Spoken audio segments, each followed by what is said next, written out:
1994 Manila Film Festival Best Actress, Rufa Gutierrez. Hindi makakalimutan ng bayan ang naturang palapelikulang eksena sa Manila Film Festival na naganap na ika-22 ng Hunyo 1994. Subalit, laking gulat din ng bayan nang biglang maging aksyon dahil umangal si dating Manila Mayor Alfredo Lim na nagkadayaan sa gabi ng parangal. Lumalabas na hindi si Gabby Concepcion kundi si Edo Manzano ang talagang nanalo bilang Best Actor. At sa halip na si Rufa Gutierrez, ay si Aiko Melendez talaga ang nagwaging Best Actress. Inginuso naman ni Gretchen Barreto si Lolit Solis na siyang utak sa likod ng PhilFest scam. She was asking a favor kung pwede daw na itawag ko yung pangalan ni Rufa Gutierrez sa Best Actress.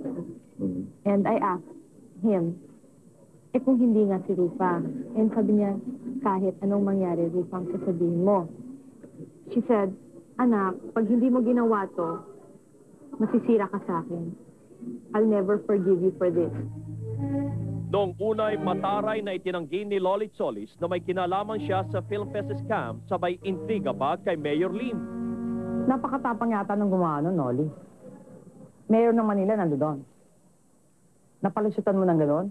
Kaya pala marami mandurukot sa Manila na hindi mahuli. Kung mapapalusutan ka ng gano'n? Oo, napapalusutan kang gano'n. Kaharap mo yung mayor mo eh.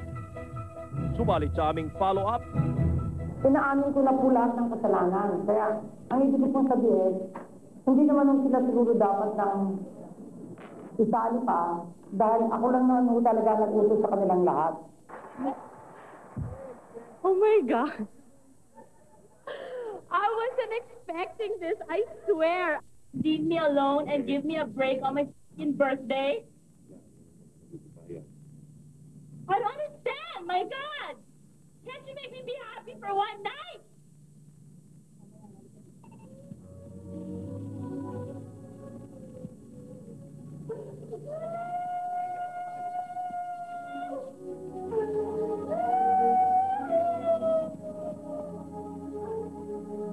kagustuhan ring umangat mula sa hirap ang